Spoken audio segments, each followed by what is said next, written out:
Restaurant कहीं आपसे गैर कानूनी तरीके से जीएसटी तो नहीं वसूल रहा है? कंपोजिशन स्कीम में शामिल रेस्टोरेंट अपने ग्राहकों से जीएसटी नहीं वसूल सकते हैं। आज हम आपको बताएंगे क्या है यह स्कीम।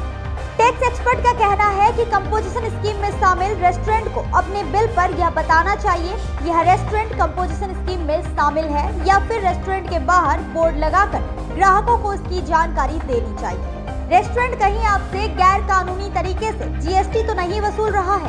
इन दिनों इस मुद्दे पर केंद्रीय अप्रत्यक्ष कर एवं सीमा शुल्क बोर्ड और टैक्स एक्सपर्ट के बीच जोरों से चर्चा चल रही है, क्योंकि जीएसटी की कंपोजिशन स्कीम में शामिल रेस्टोरेंट भी धड़ल्ले से अपने ग्राहकों से जीएसटी वसूल रहे हैं, जबकि कंपोजिशन स्कीम में शामिल रेस्टोरेंट अपने ग्राहकों से जीएसटी नहीं वसूल सकते हैं। वे इनपुट टैक्स क्रेडिट का भी दावा नहीं कर सकते हैं। ग्राहकों को यह पता नहीं होता है कि कौन सा रेस्टोरेंट कंपोजिशन स्कीम में शामिल है और कौन सा रेस्टोरेंट इस स्कीम में शामिल नहीं है, इसलिए ग्राहक भी जीएसटी के साथ बिल का भुगतान कर देते हैं। अब ट्विटर के माध्यम से एक ग्राहक की शिकायत पर सीबीआईसी ने स्पष्टीकरण दिया है कि कंपोजिशन स्कीम में पंजीकृत टैक्स पेयर्स ग्राहक को टैक्स से जुड़ा कोई भी इनवॉइस जारी नहीं कर सकता है और वह जीएसटी भी नहीं वसूल सकता है।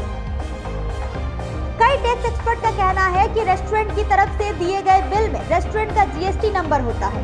जीएसटी वेबसाइट पर जाकर यह पता किया जा सकता है कि रेस्टोरेंट कंपोजिशन स्कीम में शामिल है या जीएसटी की रेगुलर स्कीम में शामिल है, क्योंकि टैक्स एक्सपर्ट यह भी मानते हैं कि रेस्टोरेंट में खाने के बाद ग्राहक के लिए जीएसटी वेबसाइट पर जाकर रेस्टोरेंट की विस्तृत जानकारी जुटाना संभव नहीं है, इसलिए रेस्टोरेंट कंपोजिशन स्कीम की जानकारी दे।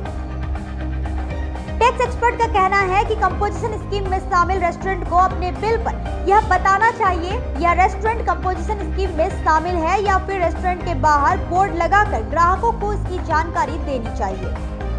जीएसटी मामलों के विशेषज्ञ एवं चार्टर्ड अकाउंटेंट प्रवीण शर्मा ने बताया कि सालाना 50 लाख रुपए तक का कारोबार करने वाले रेस्टोरेंट कंपोजिशन स्कीम में शामिल हो सकते हैं और ये साल में अपनी जेब से टैक्स विभाग को 6% का टैक्स देते हैं। इन्हें इनपुट टैक्स क्रेडिट नहीं मिल सकता है, इसलिए ये ग्राहक से जीएसटी नहीं वसूल सकते हैं। प्रवीण शर्मा कहते हैं कि टैक्स विभाग की तरफ से सभी रेस्टोरेंट का फिजिकल वेरिफिकेशन होना चाहिए कि इस प्रकार के कितने रेस्टोरेंट ग्राहकों को बेवकूफ बनाकर जीएसटी वसूल रहे हैं। उन्होंने बताया कि इस जीएसटी को वे सरकार को भी नहीं दे रहे हैं।